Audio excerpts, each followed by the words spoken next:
Ömür imtihandır, bilmə dostlar. Haris Müftiyev təqdim edir. Ağlatsa insanı vüsal ağlatsın, gözdən üzə kədər yaşı dəyməsin.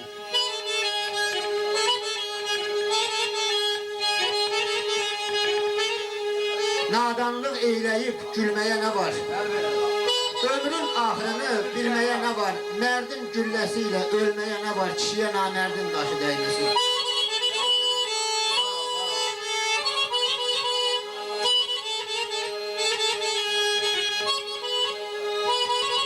Ağlatsın bəhmanı bilir gözəli.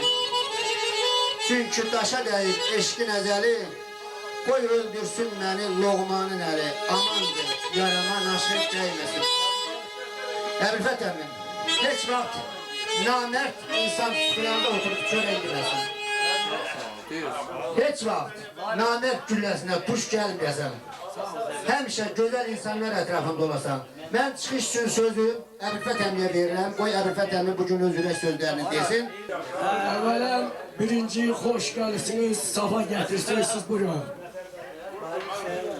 Əlbəttə ki, insan özünü sağlamasa, qocalmaq tez olur. Məni dağa, daşa yollayıbdı, mən də biraz bunun dilinin altından qaçmışam. Ona görə də belə də sağlam olmuşum. Sağ olun. Sağ olun. Kardeşimin 80 illiydi, 100 illiyinde geçirdi. Bak böyle canlı atman bana bak. Hamılıkta hoş gelir, sabah gelir. Yakıt, konuşamayın, yakıt. Erbet'in 80 illiyini tebrik edeceğim.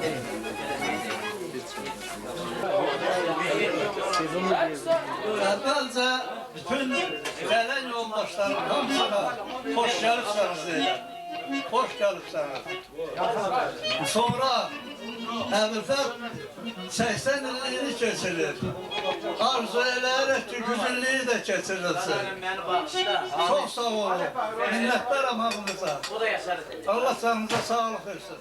Deyir ki, xəttə vardı, ispat oldu qocalıq. Bəyənmir gəlinlər, qızlar da mənim.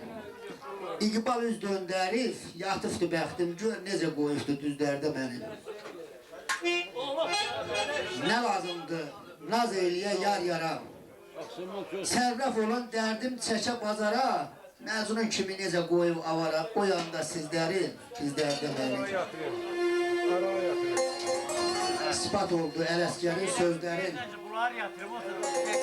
Dost yad olub, yada salmır bizləri. Bir vafa gözəlin tənə sözləri, yandırdı odlarda, közlərdə məni.